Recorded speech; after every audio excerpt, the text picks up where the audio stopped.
Namaste. Ham Mm. nyo ro ham nyo ro renge kyo, ham nyo renge kyo. Oh my goodness. Long time no see. Right? You well, we're usually busy, but you've been extra busy. Yeah, it has been a busy time. It's been a busy time in these streets, trying Mm-hmm. to get my little home life together, moving into a new place, And for those that want to cohabitating. assume, no, he's been busy being productive. He's not busy making new content, as you can tell by the messed up sheets in the background. No. Ah, my And OnlyFans coming soon. top dollar for that content. Top dollar, yes. Uh, Emphasis on top. No. I'm just kidding, just kidding. Not OnlyFans yet. It's not that hard, but you let some layoffs. Let's get another COVID happening, then you never know. Oh my goodness. So this is the Soulful Cream podcast, and I'm Cream Diggler. And I am Soulful Mexican. And it is so happy. It is happy. I am so happy You to should be be happy. here and seeing you. Soulful, what have you been up to? This has been a very chill week, and I guess I'm glad it worked out that way because daylight savings times is kicking my ass. I know, I right? need some sleep. I need some sleep. But I went to this little karaoke get together a couple of days ago Mm, with the choir that I sing with. uh-huh. And it's kind of funny because the music we do with the choir isn't normally the kind of music I sing. So doing karaoke with them, I get to do song choices that are more pertaining to me. Yeah. So we met up at this Korean fried chicken spot, and I Mm, ordered I wanted to eat something to eat while I was having me a hurricane, sure. and I got the kimchi bacon fried rice. Oh, it Mm, is so delicious, but and full of bacon. mm. And as I was eating, I realized this bacon grease is really lubricating my throat. Like really lubricating. And one of the problems that I have with singing, and being diabetic is that I dehydrate very quickly, and that can be devastating for the vocals. But this bacon Mm. grease did some things. So one of the Okay. girls was like, "Hey, OT, hey, Soulful, I'm getting ready to leave, but can you do this one song you did last time? Like what song? Get Here by Olita Adams. Mm. Okay." And I felt it in my spirit. I said, "My this bacon has anointed my vocals." Okay. But So baking. so I sang it and I showed out. I Oh, showed out. The rest, all the other people that were there, like, people that were walking by came in. They're like, okay, bacon grease is the key. what was the reaction you were getting? Standing ovations? You get dollars? What were they? A lot of everything, but it was a lot of jaw drops too. And people just getting up from the table, arms folded, a little ugly church face. And the ugly church face is when with the lips just like stretch more and more. Right. The more they stretch, the more the anointing. Yes. Yeah, you doing it. You doing it when they making that face. Ah, Hmm. well, so the Oscars have just passed us by, and I It know a lot of certainly people. passed me by because I didn't watch, but I didn't have to. I heard. Right, exactly. We didn't have to watch. I was actually not even busy when they were on. I just didn't really want to watch, even though I was rooting for certain people and hoping that they won, and I had seen some of the movies, but I just wasn't really in the space to watch because I knew that we would get a recap later anyway. Hmm. So I did watch, like you. I didn't. What were you doing while they were on? I was folding clothes and putting them in my closet. Let's see. That literally was the first day of daylight savings, so I was Mhm. taking a lot of naps. Mm, mhm. Well, there were lots of fashions going on. Always, darling. Always with the fashions. Always fashions. And so People has their best dressed list for the Oscars, and on the list is a variety of folks on this list, as you can see here. Angela Bassett, Michelle Yeoh's on there. I mean, there's like 37 different people. Y'all can go uh, and check these people out yourself. Uh, So who go did? back to Lady Gaga. Go back to Lady Gaga. Okay, okay. I didn't know. Could you can see my scroll? Yes, yes, right there, right there. Okay, awesome. Okay. So, so here, Lady Gaga. I think she looks stunning and incredible. I think it's Hmm. just a very phenomenal look for her. I just think it's incredibly conservative for the stuff that we're accustomed to seeing from her. Yeah, I agree. It's very conservative for her, but actually, I thought she was one of the best. When I was going through the pictures, I thought she was one of the better looking Yeah. people. Yeah, You know, this is not Lady Gaga in front of us. This is uh-uh. Stephanie Germanata. She is giving us Yes. Stephanie Germanata tonight. And I liked, what was this? Did I pass her or did I thought she was killing it. This chick right here, Cara Kara. Delevingne. Oh God, yes. Yeah, I mean, look at that. Kara in her You red know, dress. She killed it. it's Baroness 1965 collection. I fixed it. Yes, yes, definitely. Oh, no Uh, wonder I love it. It's mine. now this one, this one Yes, God. I Miss enjoy. Viola. Uh, this is who's this? Oh, I thought it was Viola. Deny, It's Deny. The face kind of gave me Deny. Viola for a second. She does young Yeah, Viola. she looks Yes, very Viola-ish than the she face. does. Yes, Just much. Deny is really lovely in her black gown. Someone that's missing from the list that I always enjoy is that well, I don't always enjoy, but I'm enjoying him. Is The Rock. The Rock had on a pink like suit tux type of situation. He Hmm. looks so good in that. Y'all should look it up. Look up The Rock and his pink tuxedo thing. I thought he looked very handsome. I'm surprised he didn't make the list because it was also something that's very non traditional. You know, than what we used to sing. So It's still I formal, but just still not formal. traditional. Yes, exactly. Lots of good things. One of my friends pointed out that Nicole Kidman was looking fantastic. I was like, girl, her Botox settled, because she good for some some procedures. You know, She some looks procedures great though. I love Nicole Kidman. does. You know, um, And I but hear that they're making a Practical Magic too, oh really? which I'm I really mean, excited about, even though it's been like 15 years since the first one. So that'll be Nicole Kidman and Sandra Bullock. yeah, And I as much mean, as I love Nicole Kidman, I think Practical Magic is one of the movies where I just really appreciate her style of acting. I mean, some of the things she does are just so subtle, but it's so oh yeah, powerful. she's a great one. And look at Ava DuVernay. I'm not pronouncing her name Love right. it. Looking great. She looks like she's got a little snatch right here, a little thinner, which makes me think about the woman Shonda Rhimes. I follow Shonda Rhimes on Instagram, and Shonda Rhimes is snatched. She done Mm-hmm. lost some weight. I was like, I see you, money. I see you. I see, It's all that. It's all that scandal and how to get away with murder, making it to the streaming platforms money. right? I see you. Listen, I got some random thought. Oh, what's that? I ordered these donuts because not donuts. God, you know what's on my mind? These bananas. Because I'm in St. Louis right now. I'm at a conference, and that's why the hotel look is going on in the room for those of you who are Is watching the the conference in video. St. Louis that you're at the Kojic convention? No, I'm just kidding. The Celtic, yes. I wrote a couple of hymns, and they're being featured. You got your humongous hat. So I ordered these bananas, and when do you eat your bananas? How do you like to eat yours? Because these are pretty green, right? I These mean, you want me to show you how I eat my banana? No, I'm just kidding. are.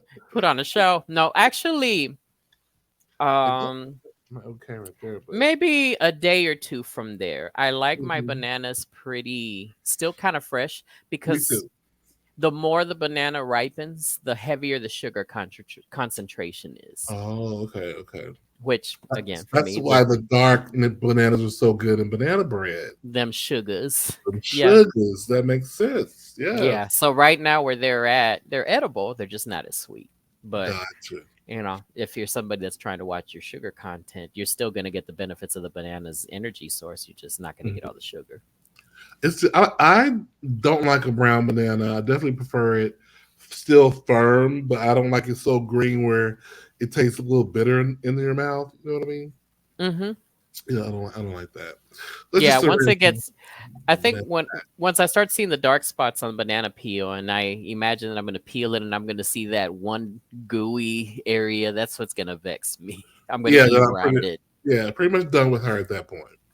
Yeah. Uh, so with the Oscars, who do you feel got it? They got it right. The winners. What winners you're Uh, like? That's good. Stand definitely up. Michelle Yao.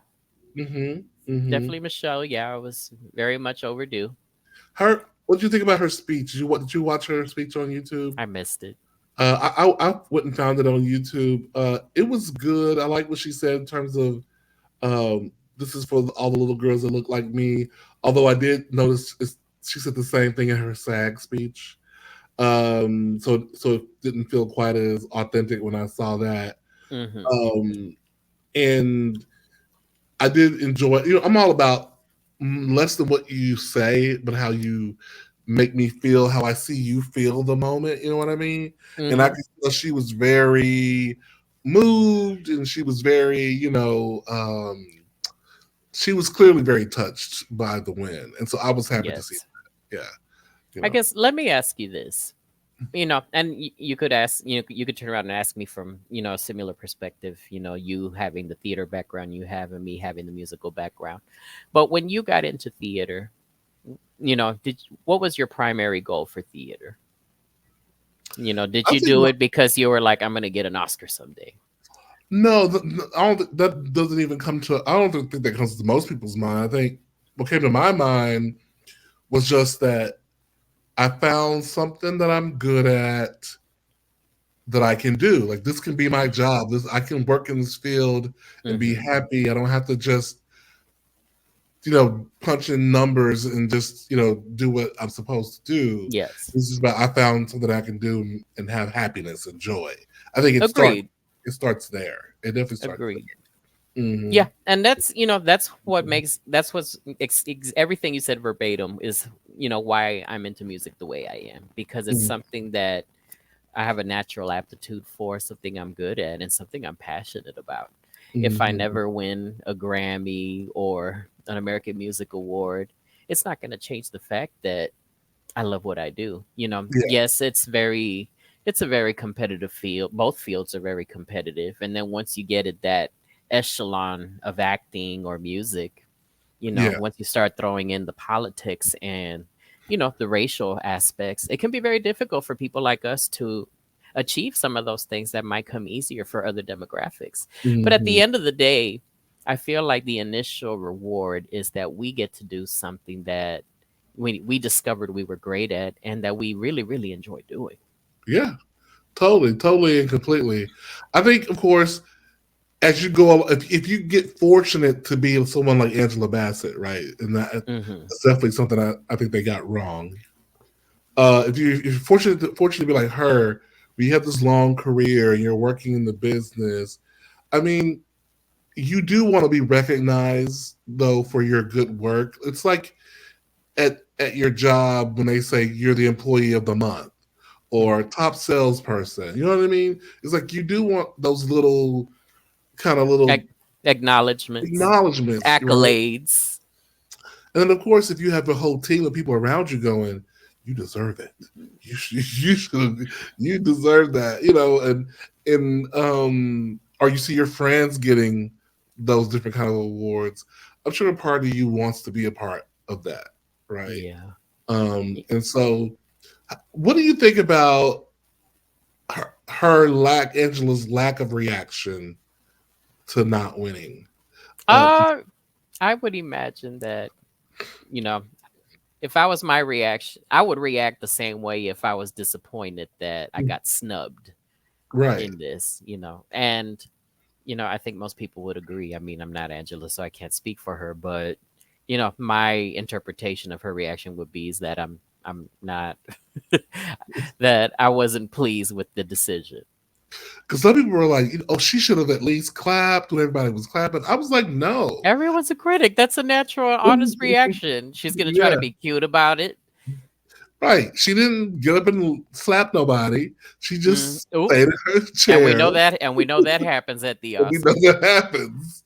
She stayed in her chair. She kind of went. I thought she kind of winced a little bit, like a subtle wince, like, mm, okay, You know, I mean, okay. who's making these criticisms that she should have clapped? You know, Oh, just different probably. I people mean, going. did these same people make the same claim when Nancy Pelosi started shredding that paper in front of the after the Trump State of the Union address?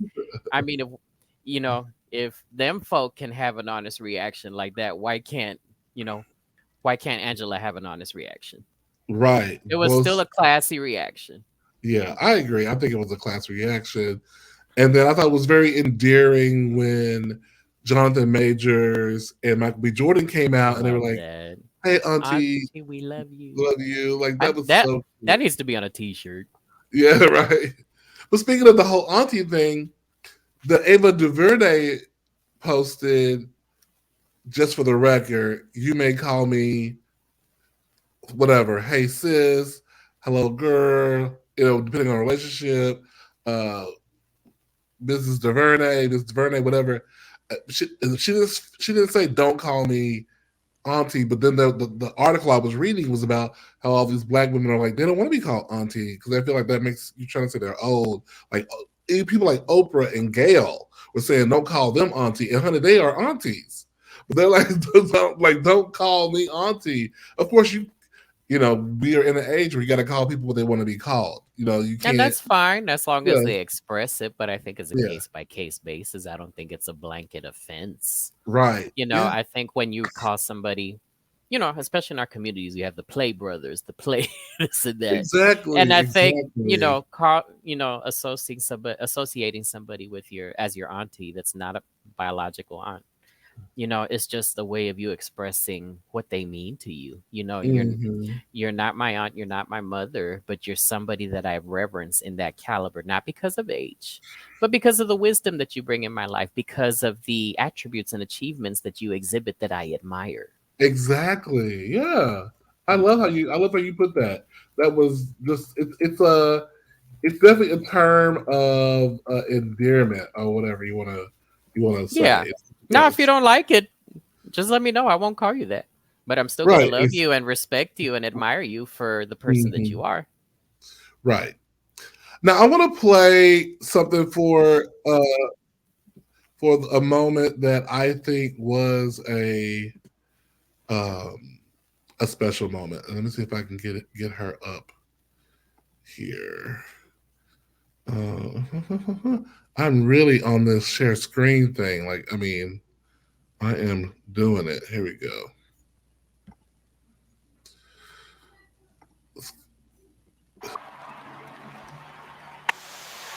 So this is Jimmy Fallon made his big screen debut in Indiana Jones and the Temple of Doom and played Data in the Goonies. He holds a film degree from the USC School of Cinematic Arts and has worked as a stunt coordinator and assistant director. it's the emotion for me. I want to play the whole speech, but I just to bask in the sincerity of it His, all. his raw emotion. Yes, yes.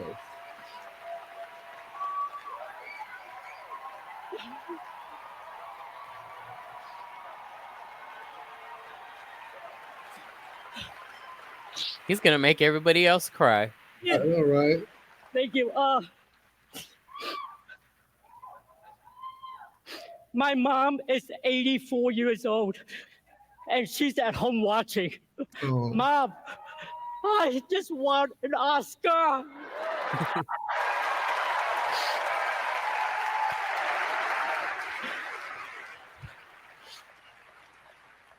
My journey started on a boat.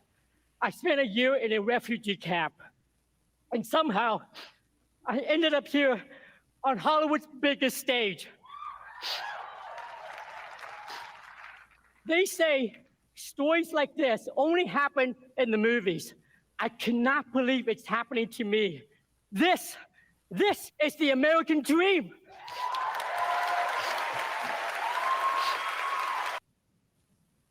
So, I mean, You could have just in time. I was like, let me go grab a tissue. He was about to pull me in. okay. I mean, just that's the kind of speech I want to see when Yeah, someone wins a big award, right? I want to see the years of struggle because this man, I mean, he goes on to say in his speech that he almost quit, he almost gave up because he wasn't getting booked, he wasn't getting the opportunities anymore, and he had to do other things to stay in the business. And you know, but then when his it time happened. came, it happened. It's really wonderful. So I think everyone is celebrating him right now. I think he's booked several movies already Which is as a great result of this. because Yes. it has also been a curse in the past. You win an Oscar and then you don't get any more roles. Yeah. Yeah. The Oscars are very flaky. They're very fickle and it's very, obviously, and I'm sure we're going to talk about, obviously Angela Bassett got snubbed, and there was a huge uproar about it, a lot of opinions and everything, and I Mhm. had some very honest discussions with some friends of mine about it. Not about why she didn't get the award or such like that, but we were just trying to figure out her track record as an Right. Right. actress, other black actors and actresses that have received awards. Because the first thing that was said, and I'm not gonna lie, I had that thought too. It's like, oh, so does Angela have to play a maid or a slave to win an Academy Girl, Award? me too. That's what I was thinking too.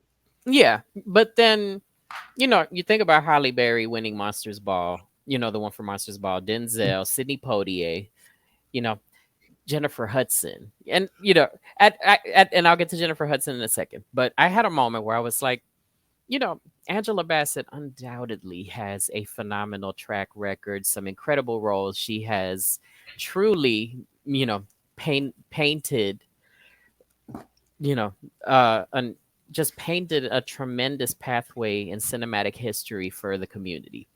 Right. But I started thinking about all the movies that she's famous for, and for the most part, they're primarily black movies, including Hmm. this one. The Wakanda Forever. And I started, my friends and I started wondering if maybe that's the issue.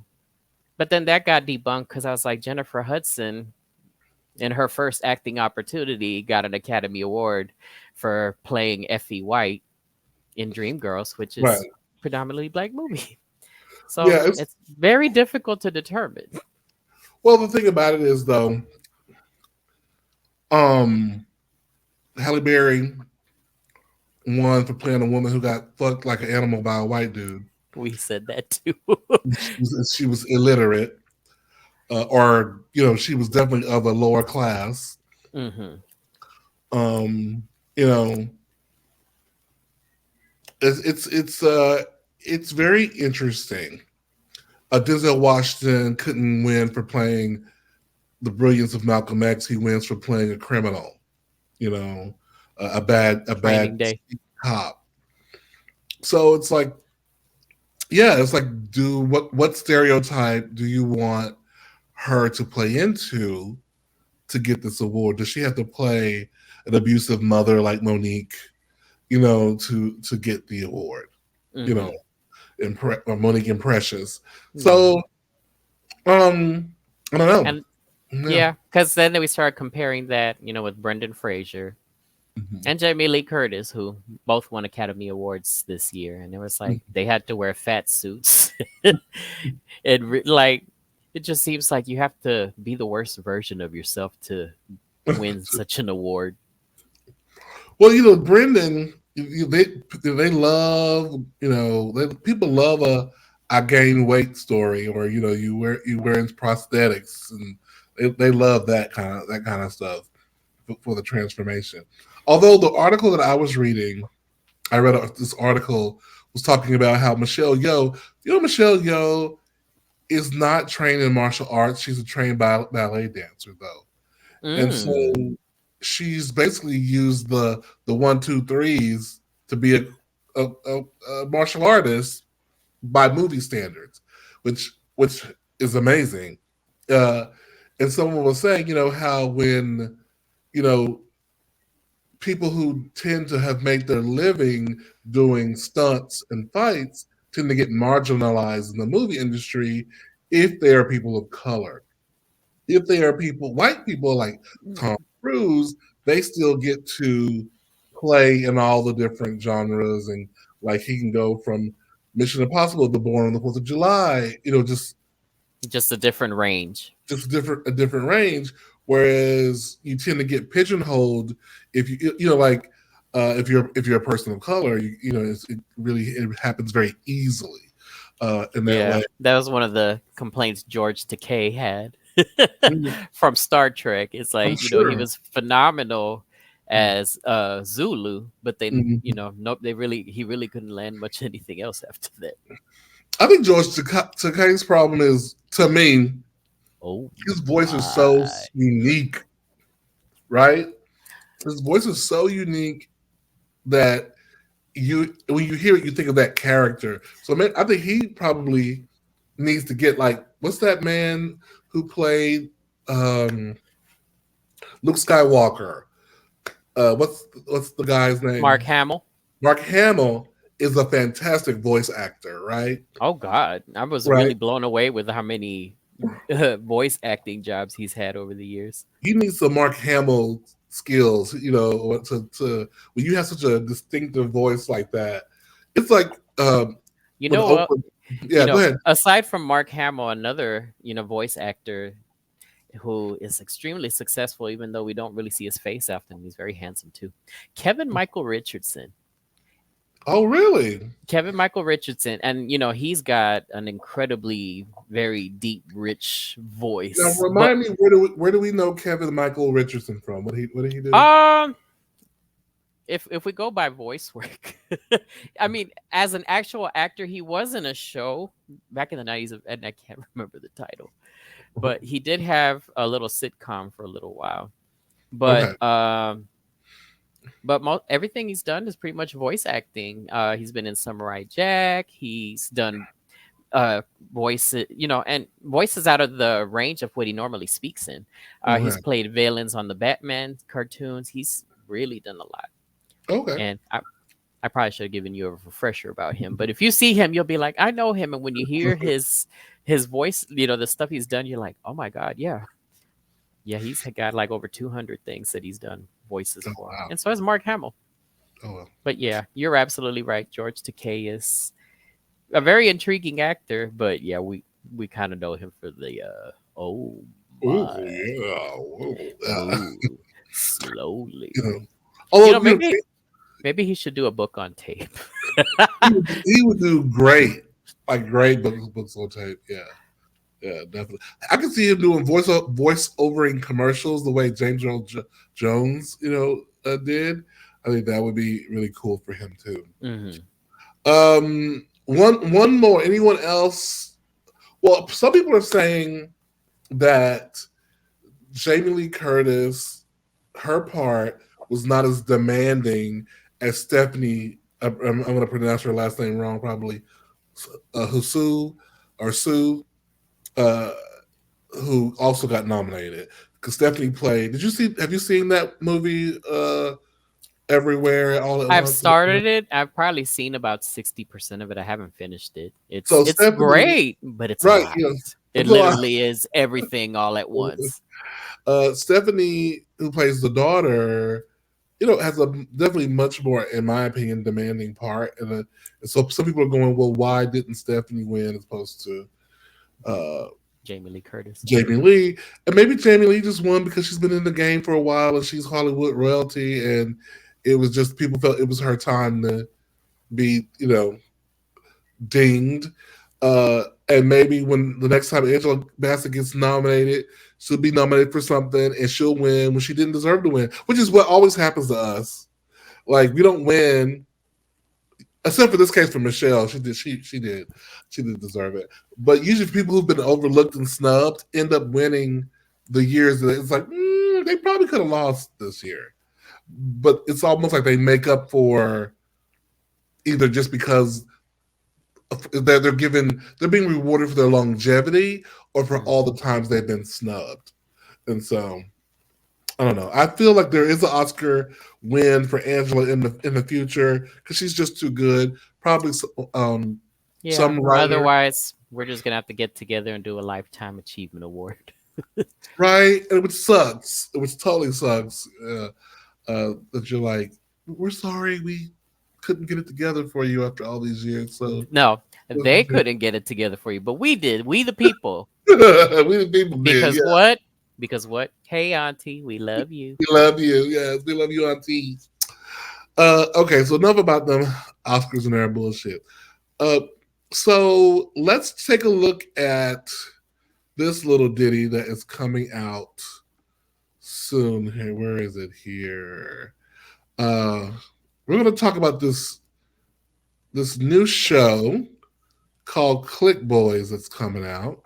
Mm. None of us would be here if it wasn't for sex. COVID did help a little bit because OnlyFans and sex workers, it all just exploded. Subscribers. You can make as much as a lawyer makes. It always does feel as though it can all be stripped away. So it feels scary like that. My abs don't get me healthcare. Like, I never considered myself particularly attractive, and I was surprised when other people viewed me that way. Just because we do this for work doesn't mean that we are any different than we were before. Lance has done for me that probably $10,000 worth of therapy over a 20-year period couldn't do for me. I want to spread love all over the world. When you come out, you're like so nervous about doing it. You're like, oh my God, are people going to judge me? What are they going to think? And then you realize, like, if they judge me, who cares? They're not your friends anyway. I think it's one of the most empowering things that I've ever done. It cannot be emphasized enough what a powerful tool this is. So Click Boys is now streaming on World of Wonder, which is one of the producers of RuPaul's Drag Race and the whole RuPaul's Drag Race franchise, the Drag Race franchise. What do you think about Click Boys? Are you going to be downloading the World of Wonder app to watch this show? Probably not. Probably not. But that, I mean, it's not nothing against Click Boys. You already know I'm not a big show person. Yes, that's true. You know, the concept is very interesting. I think when it comes to awareness and to, for lack of a better word, tolerance of people doing sex work, I think it's very progressive. You know, we've spent centuries, shaming people that are in sex work. Yeah, And, sure. Yeah. you know, and I mean, this goes to BC times before Christ. Mhm. Sex work, prostitution, all the things, they've been around for thousands of years. Mhm. And through, various methods, be it, various religions and such, we've just found a way to build it into our moral code and shame it. So I feel like this show is coming at it and I guess romanticizing it, for lack of a better word, but it's also humanizing it. Because I think what happens is when we see people that are doing OnlyFans and just for fans and sex work, we forget that they're human. We forget that they have needs and struggles just like the rest of us. Maybe their approach is a little bit different from how we handle our problems. Maybe it's a little more risky. And when I say risky, it's not just about the content they're creating. It's also because sex work isn't always consistent. It may be profitable today, like the one that said, I make as much as a lawyer. Yeah, maybe this month, but next month might not be as good. Yeah. So, or what happens if somebody reports your account and you get your account gets frozen, right? Or somebody hacks your account. It's like that is nerve wracking for me. Absolutely. So I think it's, I think it's going to be very effective for all the people that have joined the bandwagon of doing OnlyFans and just for fans, and just really give people an opportunity to see that, hey, when you're not watching us getting our backs blown out of this and that, we're actually human. We're Yeah, actually human. I, We go through the same things that you guys go through. I'm definitely interested in checking it out. I'll be downloading the app to look at it, just to see what the guys are talking about. Yeah. Get their perspective, because I just that was a really, to me, a perfect trailer to kind of give us a little clue. I'm interested to see what the guy. One of the guys had like a clearly surgery kind of scar down the middle of his chest. I'm wondering what the story was behind that. Mhm. I'm interested to hear what the older gentleman of the group has to say, who incidentally was one of the finest ones, even though he was the oldest one. Um, I'm interested to hear these stories. I'm also interested to hear these stories from a black, brown, Latino perspective, because I know they have different experiences when it comes to, because let's face it, our color, no matter what profession we choose, sometimes our color comes into play on I some level. think absolutely. I think it absolutely comes into play in this market in good ways and bad ways. Yeah, Because I think when you're involved in this type of business, again, you're not really human anymore. You're somebody's objectification. And that leaves you open to, being a fetish. right. And for Exactly. some people, a certain skin tone is not what does it for you, while the other, which another skin tone might be what you're totally after, whether it's a skin tone you share or not. Yeah, yeah, yeah. So, yeah. So, I mean, it leaves you open to be as fetish based as possible, which if it was like trying to date in a valid environment, you might be like, you're kind of a dick for just wanting to date me because of my skin color. But when it comes to that check cashing every month when that subscription hits, people seem to be a little bit more lax. Okay, so this is what you like. You like chubby guys. You like this. You like that. You know what? I'm going to keep on creating that content. That's what you like, as long as it keeps making my bottom line. Now that you mentioned chubby guys, that is a demographic that was lacking from that trailer. Uh, Surprise. surprise, surprise, not so much. Yeah, definitely that was a demographic that was missing. Um, Next, I would like to talk about kind of a more tragic situation here that happened in Mississippi. Let me see if I can find this. There's a Yahoo article. Actually, it was produced by the Root website about a young man. Let me Mr. find. Rasheem Carter. This actually Rashid. happened in October of 2022, but yes, it was Rasheem Carter. And as you say, in October of 2022, Rasheen calls his mom and tells her that, and this is, like I said, a Yahoo article, courtesy of The Root. He calls his mom and tells her that he is being Pursued. pursued by a group of white men, and they're Yelling out racial yelling out racist slurs. slurs and all this stuff. He goes to the police as well, and then he comes up missing. And the police were like, "Oh well, he didn't seem that bothered when he came in," and it's probably Just very dismissive. very dismissive. Well, he's missing for a month, and he comes up, as they said, come up dead. All right, Dead unless and they in pieces. and dead and in pieces, decapitated. And they just saying that it wasn't, and that they're going to declare that it's not foul play. Let's say his name again. What's his name again? There, Soulful. Rasheem Carter. It's Rasheen Carter. crazy. They Say said it his was name. no foul play. It was just a ruthless killing. Just a ruthless killing of Rasheen Carter. How is a ruthless killing no foul play? Well, the ruthless killing. Well, the ruthless killing was described by Ben. Ben, his lawyer, was saying it was a ruthless killing. Is what Ben was saying. They were just saying, "Oh, Yeah, the bodies were scattered everywhere. No foul play. And Ben, the lawyer, comes in saying, "This is a ruthless killing, and we all know it probably was happened because of these white dudes." Um, and so the fact that we are still, Lord help me, Jesus, that this stuff is still, my thing is this, and I just hope you can follow me, and that's when I mean you, the people who are listening. I'm not even so much bothered that we still have to deal with the racism and the stuff because I think as long as we have different skin colors, it's gonna always be with us. And even if everybody had the same skin color, we would find a different reason to discriminate. Your hair is curly, your eyes are blue. There'll be some reason we'll find some way to discriminate against each other. Uh, what I am just so tired of, and y'all forgive me if you hear some kids playing in the background because I still got some really not loud neighbors in this hotel, and they are cutting up over there. They're having a good time. You got Um, cheering and you didn't tell us. right.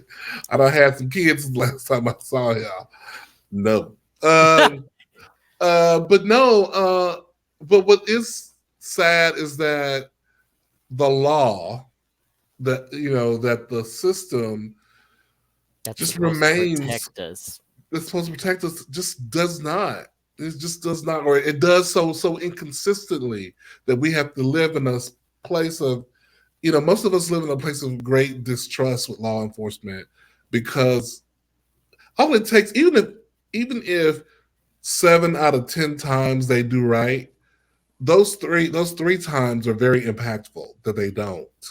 And if that happens all the time, that is enough to create a strong pattern of distrust, You know, in it's not just the occurrence, also it's also the lack of accountability.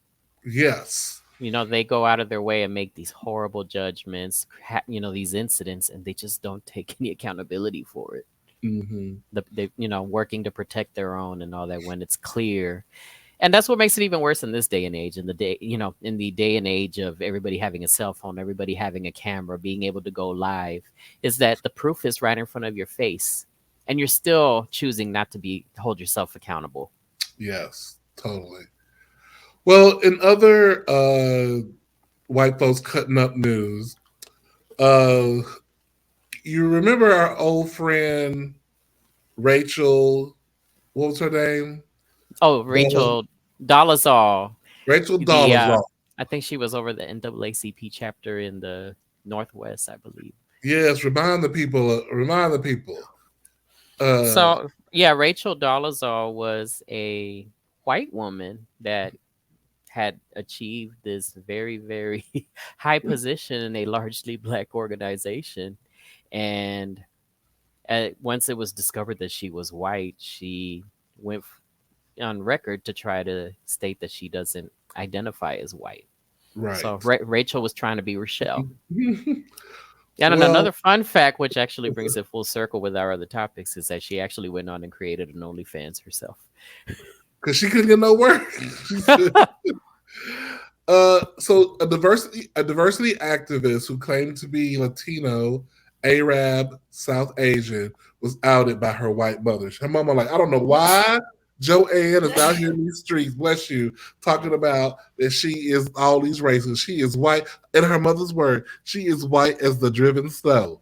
Is what my mom said. Now, in this Yahoo article, they're talking about uh, how what's concerning is that this woman posed as a moderate Muslim during the height of some controversies with Muslims and Muslim bans and all this stuff and protests, and so she positioned herself as a talking head on news programs as an authority on Muslim, as a Muslim representing these people. And some people feel like that is most likely she was a plant because before she was in the right wing party, uh, working for the right wing folks. So yeah, what do you think? 'Cause she resigned from she was the head of something, this It's organization of people of color. She then resigned from that. She said she was going to speak up more about it later. She has not yet. She's kind of went underground at this point, probably being covered, protected by her Republican counterparts. That she, because she was clearly to me some kind of plant when you begin to delve deeper into the situation. it is very suspect. Hmm. Being Arabic automatically doesn't mean that you're Muslim, and being Muslim doesn't automatically mean that you're Arabic. Where's your So, mic at? I think oh, your mic. There sorry, you go. There you sorry. I'm gonna need a moment too to I'm gonna need a commercial break too soon. go. But no, being Arabic doesn't necessarily mean being Muslim, and being Mm, Muslim doesn't necessarily mean being Arabic. So, for her to claim to be all these different cultures, and then, you could even be white and be Arabic and be Muslim. yeah. So, but for her to claim to be all these different cultures that she's not, and then, speak as an authority on, on topics, Islamic topics, Hmm. it definitely would make me want to research her credentials and see how devout she is Right. before she Yeah. speaks on such said topic as an authority versus somebody who's just providing an opinion. Well, I think the thing is, if she would have said, "I'm a white woman who's turned Muslim, and these are my thoughts," that's different. But she's Hmm. presenting herself as a Latino, Arab. What is this? All the list it said that she's how she's presenting herself on there.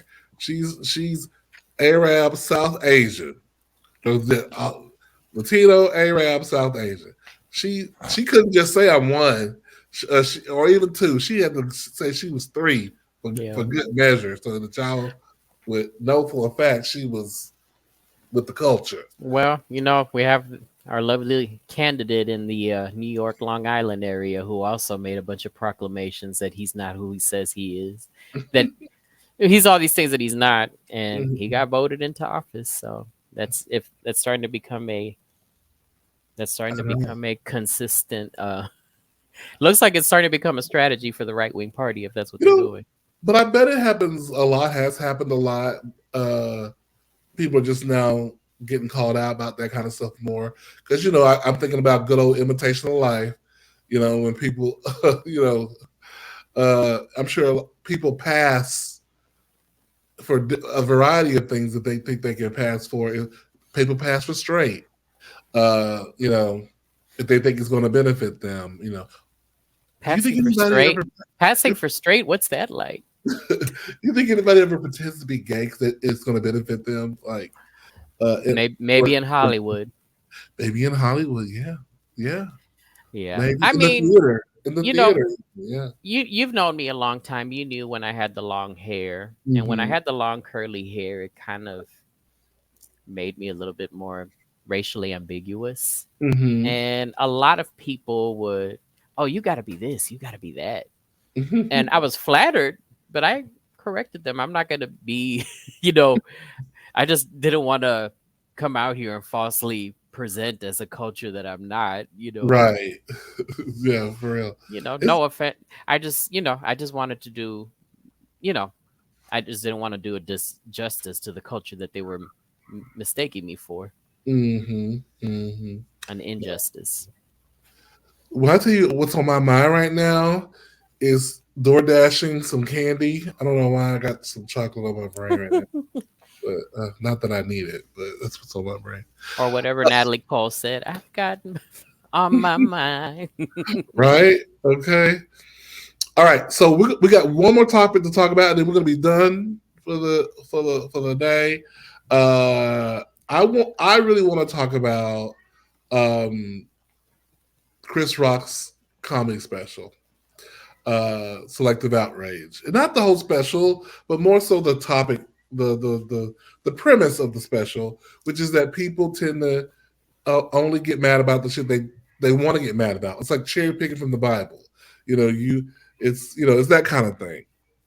So do we do that? And is that just human nature? If we do that, or is that a particular uh, negative that can be fixed, that we can stop doing as a society if we do that? What do you think? Uh, I think it is human nature to a degree. I think some people have weaponized it Mm, and, use it to target certain figures, sometimes mhm. certain societies. Uh, I honestly didn't watch it. I had no intentions of watching it because one, I figured he was gonna touch on the whole issue with Will and Jada, which he did. And it Mhm. just seems so late. Like we're literally at this year's Oscars and you want to talk about something that happened at last year's Oscars, which you've had plenty of time to do. You had Right, plenty of time to address, you had plenty of time to have a one-on-one since then, but you chose to have a rant, where the parties that you're speaking of can't defend themselves, and you chose to make money off of it. yeah, Good for you. You made your coin, but I just didn't want to hear it. yeah. So, but as when it comes to the topic of selective outrage, we as a society are guilty of that. We do it all the time. Mhm. We have a lot of mixed opinions about Bill Cosby. We have a lot of mixed opinions about R. Kelly.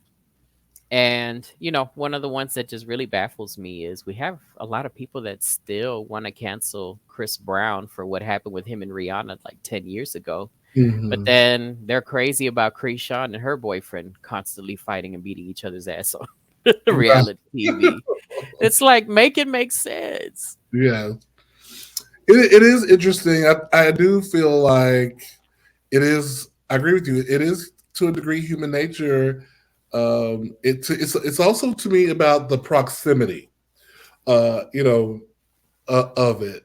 Sometimes time helps. It can create that kind of distance you have from a situation where you don't quite feel so bad about it anymore. Uh, Mhm. but sometimes it doesn't. Sometimes it's about just how much stake you have, let's say, in the artist or in the Ooh, product. You know steak. how good that chicken is. Do you You about to have me door dashing talking about steak and chicken. you know? I don't know. I just feel like I feel like in that instance, what Chris is talking about is very true. We do tend to be selective, which kind of goes to the fact of what you were mentioning about cancel culture, and the fact that it kind of does make cancel culture a little bit. It's clearly very Inconsistent. subjective. It's Sub- inconsistent. It's and subjective, subjective. and it is this amorphous thing that you can't really get your hand on because today that one thing you said could be a fireable offense. Tomorrow it could be a slap on the wrist, and the next day it could be just to ignore it and we move on. Just depending on who you are and your position, and it just depends on so many things. I Um, think a big part about it is also how you handle it. Most mhm. people, uh the second that they're approached about something and they're concerned about being canceled, they're so quick to apologize. Sometimes they don't even know what they're apologizing for. Sometimes they don't even, it might not even make sense what they're apologizing for. But their fear of being canceled and remaining relevant is so serious that they'll just go with it. Yeah. Yeah. And then every now and then you get people that offend the masses, whether it was valid or not, and they just don't give a damn. Right. You know, case in point, 45. Our former resident, 45, constantly offending various demographics. Did not give a damn. I mean, to this day, we still talk about the disabled reporter that he mimicked, and he didn't apologize for it. He's not going to apologize for it, Yep. and people aren't going to stop supporting him because of it. So it's really, I guess, it really just depends on how you own it. So we're gonna take a little break, just enough time to go to the potty if you need to. But what I want to do though, we're gonna listen to RuPaul and some advice he has for how to live your best life, and then we're gonna talk about that when we come back. So let me cue that up.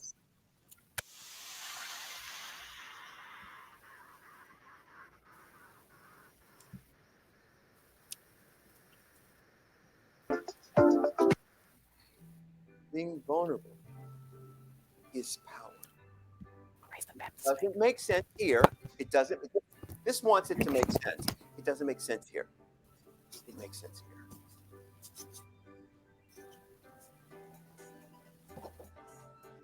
This is like a dream come true. RuPaul's doing my makeup. Look into the camera there. Yeah, you see. Oh yeah, the shine's gone. Yeah, the shine is gone. I love that the message is, to leave judgment behind, and that's kind of what I got as a reader. So when did you kind of decide to stop giving about what people thought? Well, it's very important. If you want to navigate this life, it's important to lighten your load. And, worrying about what other people have to say takes a lot of energy. I remember turning 30, and it really dawned on me that not only do I not have to like everyone doesn't have to like me.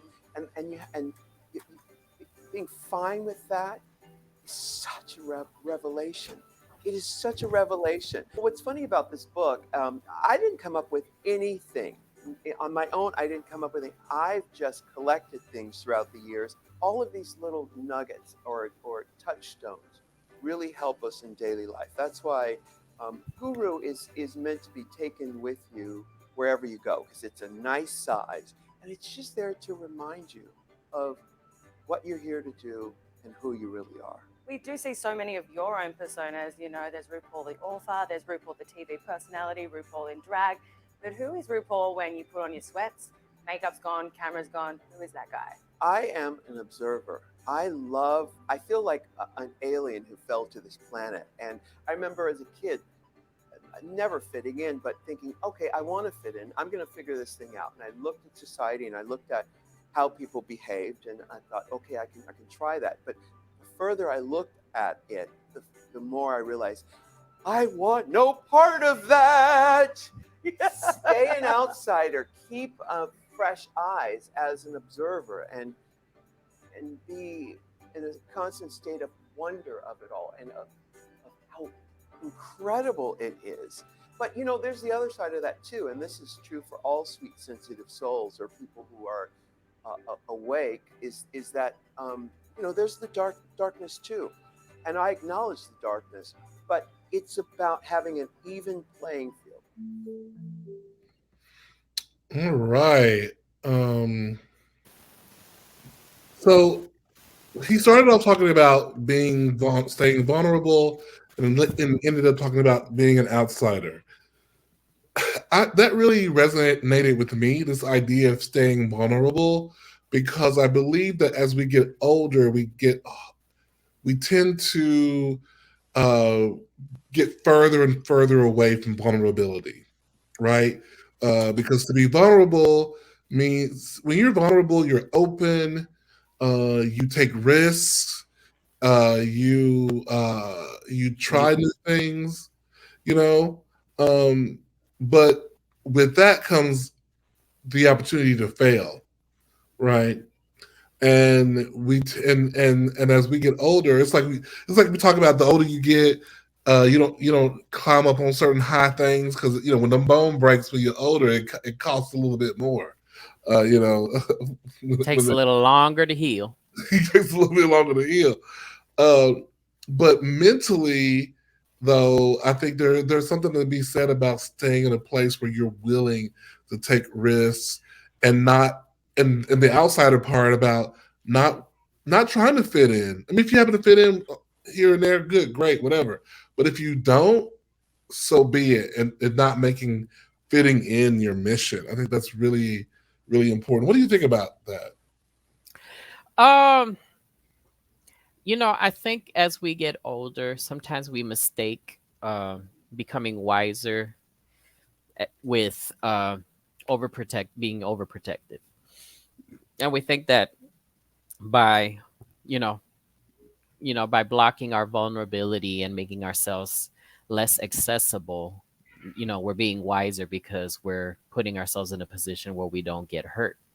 Mm-hmm. But you miss a lot of opportunities as a result of that.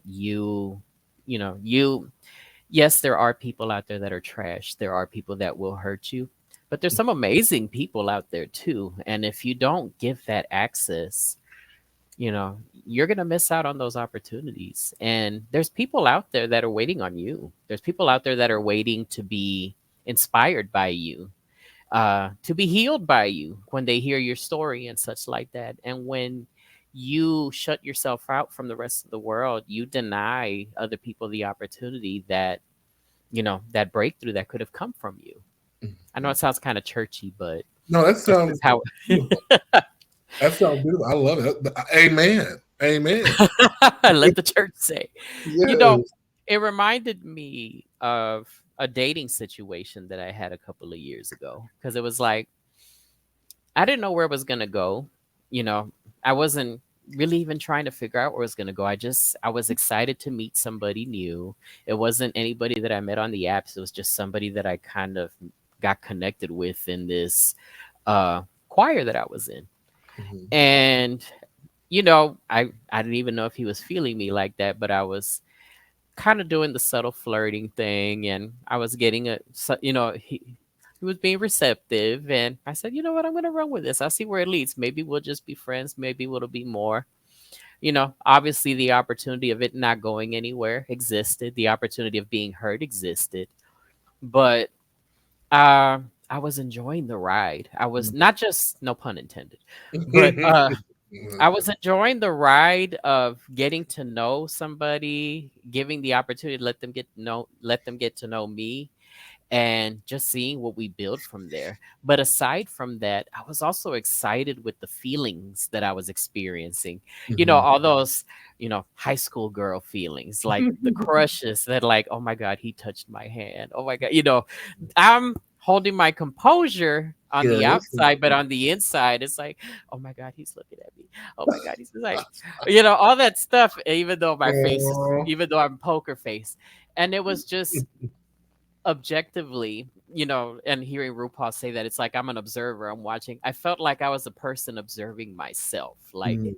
it's amazing that I could be at this age and still allow myself to have those exciting feelings that I used to Yes. experience in Yeah. my teens and my 20s with meeting somebody. Yeah. So, yeah, give yourself the opportunity to be vulnerable and experience those things, because it's all part of the human experience.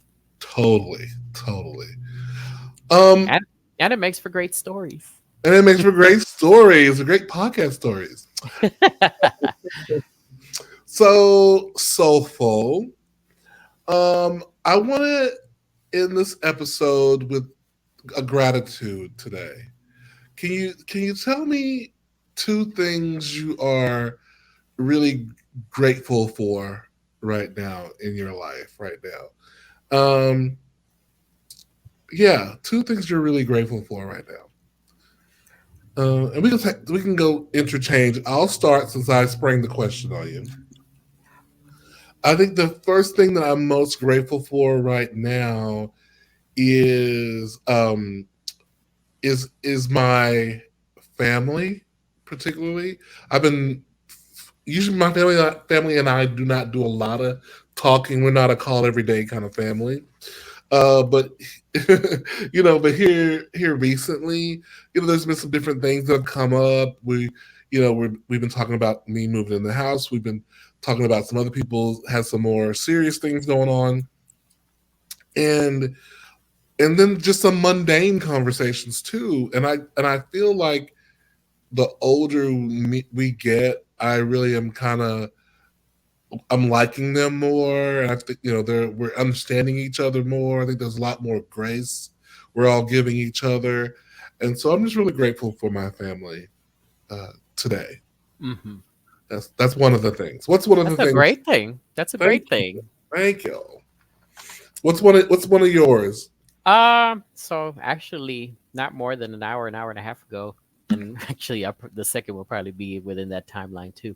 But an hour and a half, you know, more about an hour and a half ago, I would say that one of the things that at that moment, and I will bring on to this list, I'm very grateful for personal peace. Mm. Um, I was, you know, obviously, you know, I live down the street from the beach. I decided to finish out my shift inside my car on the beach with my laptop.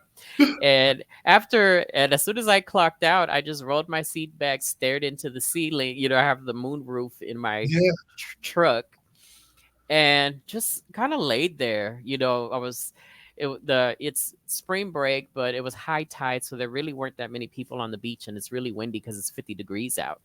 But I was out there. And I was just really just I wasn't looking at my phone. I was just looking at the ocean, looking at the beautiful sky. I was thinking about, this had been a rather difficult week for me personally, just because I've been dealing with some health issues and things like that, and I'm on my way out of it. But nevertheless, at the time it was a struggle. But Yeah. in spite of it all, I just had a moment like, yes, I'm struggling, yes, but I'm at peace about it. I'm not worried. I'm not concerned. I'm not like, am I gonna make it? What's gonna be the outcome? I know the outcome is gonna be that things are gonna get better. My health issues are gonna get better. Yeah. So all I got to do is enjoy the ride, Yeah. stick with the journey, continue focusing at the goal, keep at that light at the end of the tunnel, and just be at peace about it. And that's what that moment meant to me. I'm just grateful that I'm in a place in my life where I have the mental capacity to still allow myself to have peace no matter what's going on in my life. That's beautiful. That is very good. That is good. My second one is the journey. I'm grateful that I'm on a journey. I'm grateful that I still want to be on the journey. That I haven't let life make me want to give up on the journey, or whatever that may be, external stuff, internal stuff. It's just, I think, uh, still having the desire to be better, to elevate, to be open to new experiences and people.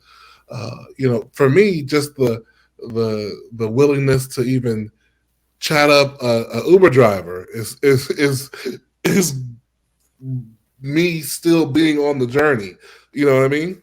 Of engaging people and being forward facing and not retreating into myself, because it's more comfortable sometimes to retreat into myself and stay there. But Of that's not, course, you there's know, cable there, there's snacks there. No. but that's not the vision that I have for my life.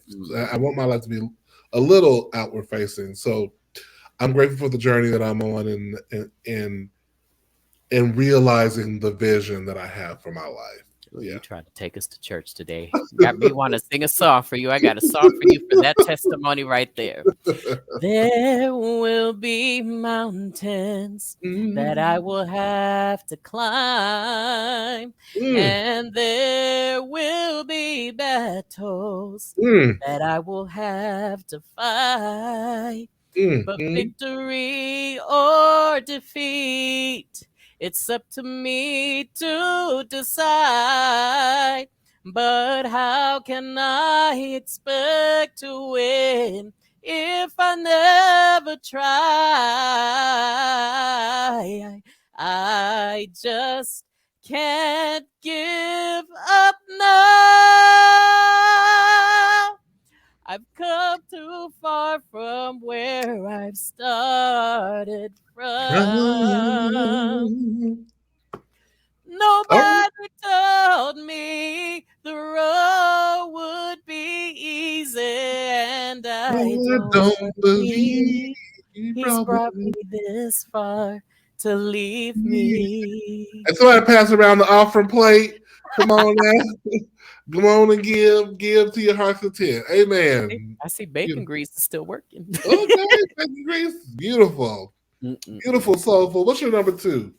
Number two, I'm grateful for reconciliation. And by that, I mean, we have some friendships that we've had for quite some time, and they've had their ups and downs. And I've come across a few that had some very serious downs, and I did not think they were going to recover. And I was also in a place in my life where I was just like, screw it, I'll just move forward. But I'm grateful for you know, for having those opportunities to reconcile with some people that are very, very important to me. Yeah. You know, we may had fallen out and then reached a point where we thought, well, this is just what it is. It's our new normal. We're just going to have to learn how to live without each other. Our season is done. But Mhm. I'm grateful for the people that said, no, not now. I'm not ready to give up on you yet. I'm not ready to give up on us or our friendship yet. Mhm. And really took the time to swallow their pride or, you know, approach me and get me together or, you know, and just mutually reach a point where we're like, you know, we were both wrong. You know, let's just put that behind us, learn from it, and move forward and Yeah. really salvage some meaningful relationships that mean so much to us. So I'm grateful for that growth and reconciliation. Beautiful. Well, y'all comment and let us know on our Instagram page or in emails what you are grateful for. Uh, I know I'm grateful for that shirt that Soulful Mexican is wearing right there. Go, stand up in the camera. Let the girls see let them see. Get close. Put your titties in the Ugh, camera. Let them see that shirt. there we Okay, go. there you go. I'm Now, just a floating icon now. now, what they are, what he is showing you is some of our swagalicious products that we have on Mark. Merch. The merch we have on Etsy. So get out there, take a look for yourself. You can go Getting that to money. Etsy and look at type in Soulful Cream Podcast and let us know what you would like us to have, what kind of merch you would like us to put, you know, coming up. And And just that's know, some of you faithful listeners that have been there since day one, we're going to be sending you some stuff for free. we are. We are.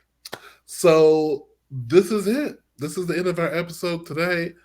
Thank you so much, Soulful. It's been so great talking to you today. Likewise, always a blessing to see that smiley face.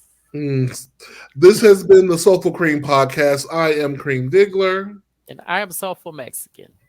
And until next time, ta ta. Bye.